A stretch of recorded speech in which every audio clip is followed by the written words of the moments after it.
Два бога, брата, чуть не уничтожили все человечество в войне за право владеть землей. Звучит как древний миф, но об этом говорят таблички, которым больше 6000 лет. И то, что в них записано, меняет всю историю нашего происхождения. Речь идет о глиняных табличках, найденных на территории древнего Шумера, земли между Тигром и Ефратом, на юге современного Ирака. Их извлекали из-под песка целыми библиотеками, тысячами обломков, исписанных клинописью. И когда ученые научились их читать, оказалось, что шумеры оставили после себя не просто хозяйственные записи о зерне и скоте. Они оставили подробный рассказ о богах, которые, по их словам, спустились с неба. Шумеры называли этих существ анунаки, в переводе «те, кто сошел с небес на землю». И это не пара расплывчатых упоминаний. Это генеалогии, имена, титулы, распределение обязанностей, целая иерархия неземных правителей, расписанная так дотошно, как средневековый монах расписывал королевскую династию. Во главе всего стоял Ану, верховный владыка, царь богов, оставшийся где-то наверху. А на землю он отправил двоих своих сыновей. Первого звали Энки, ученый-инженер, тот, кто, если верить табличкам, знал секреты жизни и умел управлять водами. Второго звали Энлиль, воин, командир, повелитель ветра и бурь, наделенный абсолютной властью над всем, что происходило на планете. И вот здесь кроется первая трещина, из которой позже вырастет катастрофа. Два брата, один отец и одна земля, которую нельзя было поделить поровну. И вот здесь кроется первая трещина, из которой позже вырастет катастрофа.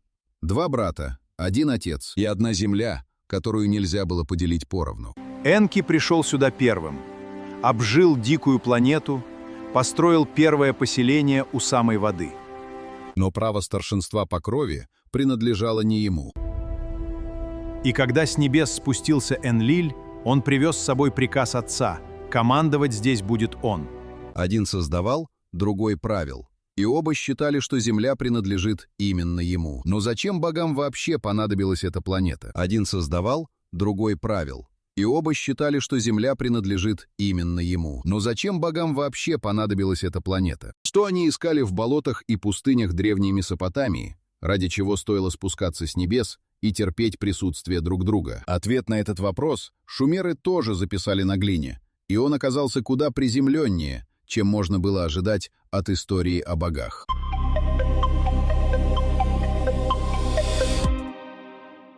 Золото. Именно за ним, если верить табличкам, анунаки и пришли на Землю. Не за поклонением, не за душами, не за властью над смертными, за самым обыкновенным металлом, который они добывали в шахтах на юге Африки. Шумерские тексты утверждают, что золото было нужно им для спасения собственной планеты. Распыленное в атмосфере, оно должно было залатать умирающий воздушный слой их мира. Звучит как научная фантастика, но записано это за тысячи лет до того, как человек вообще узнал, что у планет бывает атмосфера. И вот с этого момента история делает крутой поворот. Добыча золота велась руками самих богов. Младшие анунаки, те, кого отправили в шахты, вкалывали в подземных выработках поколениями. И в один момент они не выдержали. Таблички описывают настоящий бунт. Рабочие сожгли свои инструменты, окружили дом Энлиля и потребовали освободить их от невыносимого труда. Энлиль, командир до мозга костей, хотел расправиться с зачинщиками, но Энки предложил другое решение. И именно оно перевернуло все. Энлиль, командир до мозга костей, хотел расправиться с зачинщиками, но Энки предложил другое решение. И именно оно перевернуло все. Раз боги не хотят работать в шахтах, нужно создать существо, которое будет делать это за них. Существо разумное, но подчиненное. Работника, который заменит богов у забоя. Так по шумерской версии и появился человек. Существо разумное, но подчиненное. Работника, который заменит богов у забоя. Так по шумерской версии и появился человек. Не как венец творения, а как решение кадровой проблемы в золотых рудниках. Энки взялся за дело вместе с богиней, матерью по имени Нинмах. Таблички описывают процесс с почти лабораторной точностью. Они смешали глину земли с кровью одного из анунаков и через эту смесь передали новому существу частицу божественного разума. Первые попытки выходили уродливыми. Тексты честно перечисляют неудачные образцы. Существо, неспособное удержать мочу, человек без пола, калеки. Боги буквально экспериментировали методом проб и ошибок, отбраковывая неудачные версии. Но когда наконец получилось, результат превзошел ожидания. Боги буквально экспериментировали методом проб и ошибок, отбраковывая неудачные версии. Но когда наконец получилось, результат превзошел ожидания. Новое создание оказалось не просто выносливым, оно оказалось смышленым. Слишком смышленым для роли безмолвного раба в шахте. И вот тут в тексте появляется деталь, которая меняет все. Человек не остался в руднике. Слишком смышленым для роли безмолвного раба в шахте. И вот тут в тексте появляется деталь, которая меняет все. Человек не остался в руднике. Кто-то решил вывести его оттуда и поселить в саду, о котором позже напишут совсем другие книги.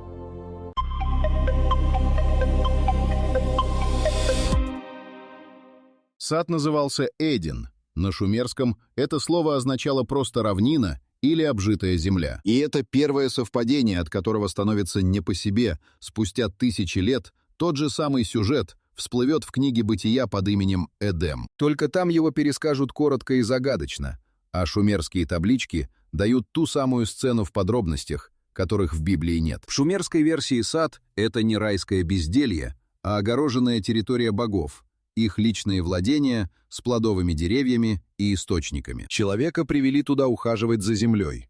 И вот здесь между двумя братьями снова пролегает трещина. Энлиль хотел, чтобы человек оставался тем, кем его создали, работником, не задающим вопросов, не понимающим слишком много. Знание было привилегией богов, и делиться им с глиняными созданиями Энлиль не собирался. Энки думал иначе. Именно он, создатель человека, решил дать своему творению то, что превращает раба в разумное существо – понимание. В табличках есть образ, который трудно не узнать змей. На шумерском Энки часто связывали со змеем, и его символом были две переплетенные змеи, знак, который позже станет медицинской эмблемой. Тот самый змей, что в библейском саду уговорил человека вкусить плод познания, в шумерской традиции оказывается не искусителем, злодеем, а богом, создателем, который наделил свое создание разумом, вопреки запрету старшего брата. И реакция Энлиля в точности совпадает с тем, что позже перепишут священные книги. Он в ярости. Человек узнал слишком много, стал слишком похож на богов. Его нужно изгнать из сада, лишить легкой жизни, отправить работать в поте лица. Библейское проклятие: «В поте лица твоего будешь есть хлеб». В шумерском прочтении звучит как приговор разгневанного правителя, у которого из-под контроля вышел эксперимент брата. С этого момента конфликт между Энки и Энлилем перестает быть спором о старшинстве. Теперь на кону сам человек. Что с ним делать? Позволить ли ему размножаться, развиваться, становиться сильнее? Один брат смотрел на людей как на детей, другой как на ошибку, которую нужно держать в узде. А затем людей стало слишком много, и Энлиль решил, что пора стереть это творение с лица земли, целиком.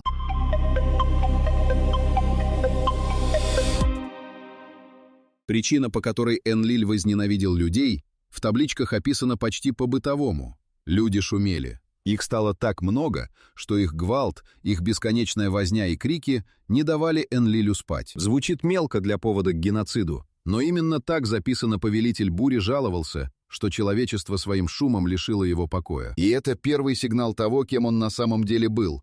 Не мудрым отцом народов, а раздраженным правителем, для которого люди оставались побочным продуктом, никогда не переставшим быть инструментом. Сначала Энлиль попробовал сократить их численность мягче. Таблички описывают, как он насылал на человечество болезни, засухи, голод, волну за волной. Люди мерли, но не исчезали. А каждый раз, когда бедствие набирало силу, происходило одно и то же. Люди шли к Энки. И Энки, вопреки воле брата, подсказывал им, как выжить, к какому богу обращаться, что сделать, чтобы отвести кару. Раз за разом он тайно спасал свое творение. Это и есть настоящий раскол. Не громкая ссора, а тихая многолетняя война саботажа. Энлиль издает приказ, Энки его обходит. Энлиль насылает мор, Энки шепчет людям лекарства. Каждое решение старшего брата младший методично подрывает, оставаясь при этом формально в подчинении. Совет богов, тот самый небесный суд под началом Ану, оказывается расколот надвое. Одни стоят за Энлиля и порядок, другие тайно сочувствуют Энки и его подопечным. И тогда Энлиль пошел на крайность. Раз человечество нельзя проредить, его нужно уничтожить полностью, одним ударом, не оставив ни единого выжившего. Он собрал совет богов и вырвал у них клятву.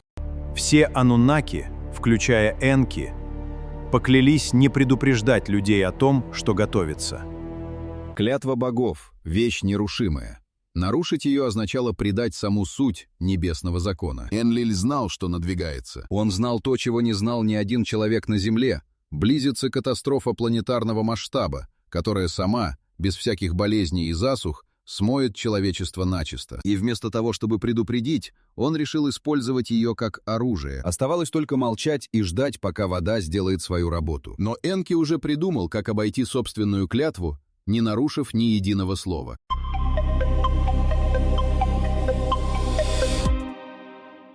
Хитрость Энки описана в табличках с почти юридической тонкостью, и это едва ли не самая изящная сцена во всей истории. Он поклялся не предупреждать человека, слово в слово, не говорить человеку. И Энки нашел лазейку. Он пришел к своему любимцу, праведнику по имени Зиусудра, но обратился не к нему самому, а к тростниковой стене его хижины. Он стоял снаружи и говорил со стеной. «Стена, слушай меня. Тростниковая перегородка, внимай моим словам». А дальше, будто просто размышляя вслух, произнес все, что нужно было услышать человеку по ту сторону. Приближается потоп, который уничтожит все живое. Нужно снести дом, нужно построить корабль по точным чертежам, нужно взять на борт семью, мастеров, семена и всякую живую тварь. Формально Энки не сказал человеку ни слова, он разговаривал со стеной. Клятва цела. Человечество спасено. И вот здесь важнейший момент, от которого снова холодеет спина. Зиусудра — это шумерский Ной. Тот же самый праведник, тот же самый ковчег, то же самое повеление собрать животных и переждать воду. Только шумерский текст, где эта история записана впервые, старше библейского как минимум на 1000 лет. История о всемирном потопе не родилась в Библии. Она пришла туда из глины Месопотамии, а до нее из еще более древних шумерских табличек. Зиусудра поверил стене. Он построил огромный просмоленный корабль, загерметизировал его и загнал внутрь все, что смог собрать. А потом небо разверзлось.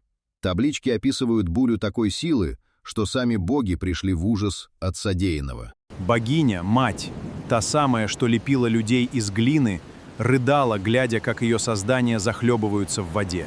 Даже ануннаки, укрывшиеся на небесах, дрожали и жались друг к другу, голодные и напуганные тем, что натворил Энлиль. 7 дней и 7 ночей вода поглощала землю. А когда буря стихла, корабль Зиусудры сел на вершину горы, единственный островок жизни в утонувшем мире. И когда человек вышел на сушу и развел первый огонь, чтобы принести жертву, дым поднялся к небесам. Боги, изголодавшиеся за дни потопа, слетелись на этот запах. А среди них Энлиль, тот, кто был уверен, что на всей земле не осталось ни единой живой души.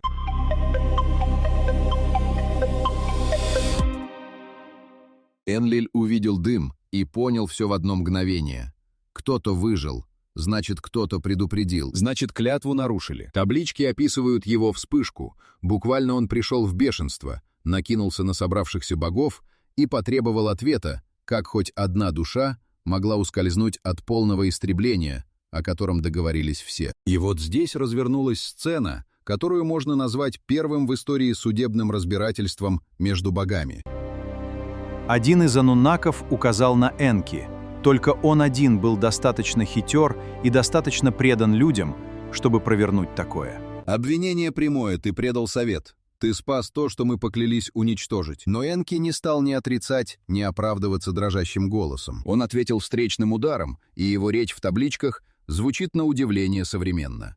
Во-первых, формально он клятву не нарушал. Он не говорил с человеком. Человек сам подслушал сон и голос из-за стены. Во-вторых, и это главное, он обрушился на самого Энлиля. Как мог мудрейший из богов устроить потоп, не разобравшись? Наказывать надо виновного, а не стирать весь род.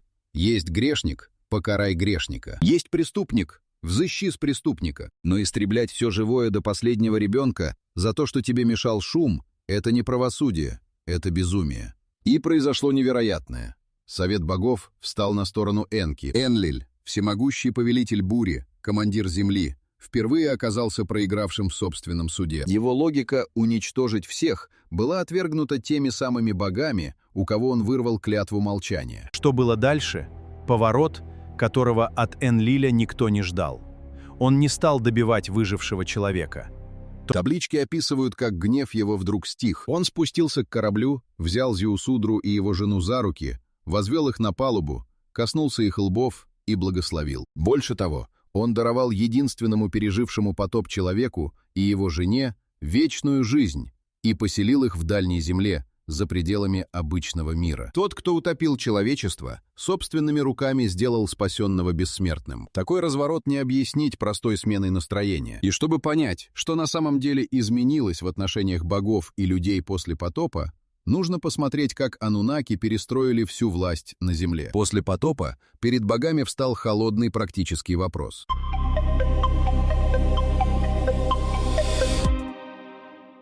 Земля лежала в грязи, покрытая илом и обломками, а рабочих рук, ради которых человека вообще создавали, почти не осталось. Уничтожив человечество, анунаки уничтожили и собственную рабочую силу, и первое, что они сделали, это принялись восстанавливать людей и учить их заново. Именно здесь таблички дают самое неожиданное объяснение тому, что археологи давно называют загадкой. Шумерская цивилизация возникла как будто из ниоткуда. Не было тысячелетий медленного роста от первобытных деревень к городам, вдруг, почти одновременно, появляются письменность, колесо, математика с 60-ричным счетом, астрономия, кирпичные храмы, зиккураты, оросительные каналы и первые законы. Историки до сих пор спорят, как народ без предыстории совершил такой скачок. Шумеры отвечали на это просто. Всему их научили боги. И боги действительно вели себя как учителя, вернувшиеся к недоделанному проекту. Таблички описывают, как анунаки спускали людям ме, что то вроде набора готовых знаний и правил цивилизации. Ремесла, царская власть, обряды, музыка, письмо — все это передавалось людям сверху, как передают инструкции. Человека больше не просто использовали в шахтах. Из него делали управляемого работника нового типа, грамотного, организованного, живущего в городах под присмотром храма. А чтобы этот присмотр был постоянным, боги перестроили саму систему власти. Раньше анунаки правили напрямую, теперь между богом и толпой появилась прослойка – царь. Таблички называют это нисхождением царственности. С небес власть даровалась конкретному человеку, который правил городом от имени бога и был перед ним ответственен. Так родилась идея, которая переживет сами шумерские города на тысячи лет вперед. Правитель как наместник высшей силы, помазанник, чья власть освящена свыше. Каждый крупный город получил своего бога-покровителя и свой храм на вершине зиккурата, жилище божества посреди человеческого поселения. Люди кормили богов жертвами, строили им дома, обслуживали их. Боги давали взамен порядок, знания и защиту. Сделка, заключенная еще в золотых рудниках, просто сменила форму. Но эта аккуратная система скрывала под собой старую трещину. Земля была поделена между богами, и как только речь заходит о дележе территорий и городов между сыновьями и внуками Энки и Энлиля, тихое соперничество двух братьев превращается в нечто куда более опасное.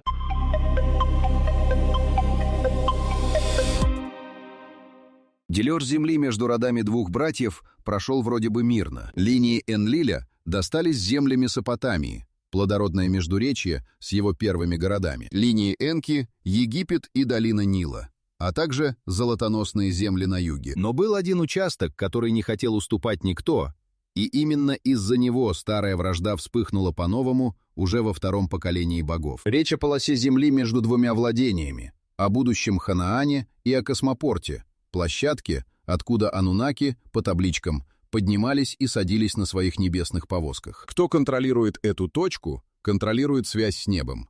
Ни один род не готов был отдать ее другому. И вот здесь борьба выходит на новый уровень.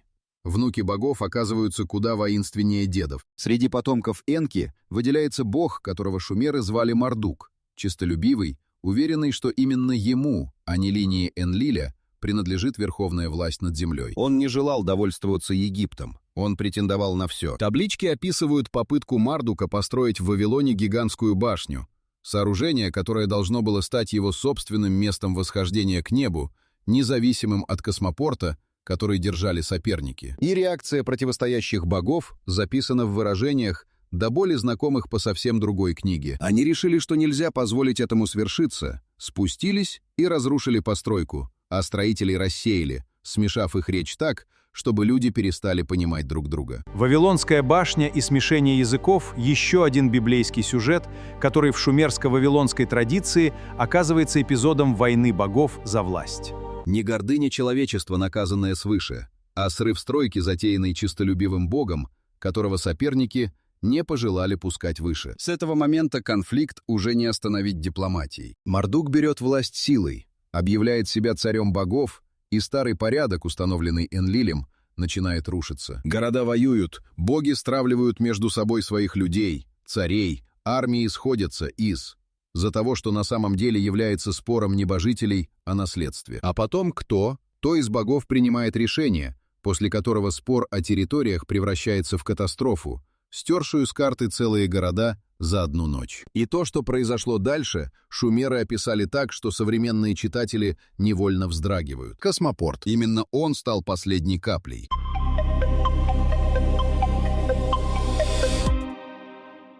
Когда стало ясно, что войну между родами богов уже не остановить, и что Мардук вот-вот захватит стартовую площадку, ту самую связь с небом, Совет богов принял решение, от которого потом содрогнулись все его участники. Чтобы площадка не досталась врагу, ее уничтожили. И оружие, которым это сделали, таблички описывают словами, от которых становится тошно. Тексты называют это злым ветром. Боги применили нечто, что вспыхнуло ослепительным светом, поднялось к небу столбом и превратилось в тучу, которую погнало ветром на города. Ни огонь, ни наводнение, невидимая смерть, которая приходила с ветром. Люди, которых она касалась, чернели.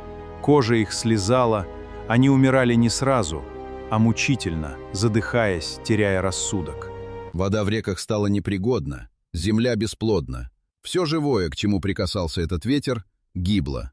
И вот два города, оказавшиеся на пути тучи, шумеры называют по имени. Это были соседние поселения на равнине, процветавшие и многолюдные. И за одну ночь они превратились в мертвую пустошь, где не осталось ни человека, ни скота, ни травы. В Библии эти два города известны как Содом и Гоморра, уничтоженные огнем и серой с небес. В шумерских плачах это гибель под злым ветром, побочный результат войны богов за космопорт, который они сами и решили стереть. Вот он ответ на то, с чего все началось. Два бога, брата и их потомки, действительно чуть не уничтожили человечество. И не один раз. Сначала Энлиль хотел утопить людей за то, что они мешали ему спать. Потом, поколения спустя, их дети и внуки, деля землю, применили оружие, которое отравило целые области и убило все живое на пути ядовитого облака. Человечество, созданное как рабочая сила, оказалось заложником семейной вражды тех, кто или его создал. Самое страшное в шумерских плачах — это тон. В них нет торжества. Нет справедливой кары. Есть ужас самих богов от содеянного. Богиня, чей город попал под удар, оплакивает погибших и проклинает тот день. Боги, развязавшие все это, стоят перед пепелищем, которое сотворили своими руками, и понимают, что натворили непоправимое. А выжившие люди разбрелись по земле, унося с собой единственное, что у них осталось — память. Ту самую, что позже осядет в глине табличек. После гибели городов боги начали исчезать со страниц собственной истории. Таблички последних веков шумерской и вавилонской эпохи говорят о них все реже и все туманнее.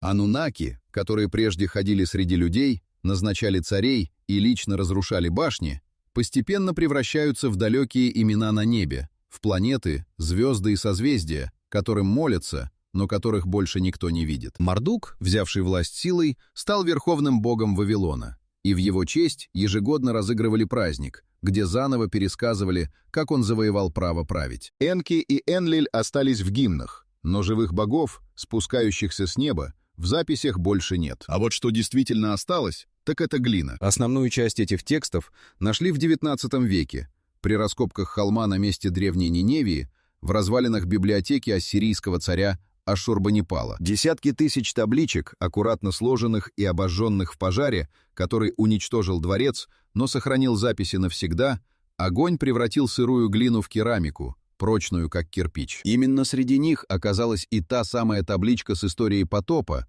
которую в 1872 расшифровал самоучка по имени Джордж Смит. Когда Смит прочитал строки о корабле, о выпущенной птице, о горе, к которой пристало судно, за 1000 лет до Библии, Он, по свидетельству очевидцев, вскочил, начал срывать с себя одежду от волнения и заметался по залу музея. Человек в викторианском Лондоне держал в руках доказательства того, что самый известный сюжет Ветхого Завета был пересказом чего? То куда более древнего. Сегодня эти таблички лежат под стеклом в Британском музее, невзрачные бурые обломки размером с ладонь, испещренные значками, похожими на птичьи следы. На одном из них, тот самый рассказ о богах, что делили землю, лепили людей из глины, топили их и травили ядовитым ветром. И на этой конкретной табличке о потопе есть строка, которую переписчик выдавил в сырой глине больше 2500 лет назад, указание, что текст скопирован со старого оригинала, слово в слово, и что копию сверили с подлинником. Древний писец, сам того не зная, оставил приписку, которая пережила и его царя, и его богов, и его цивилизацию.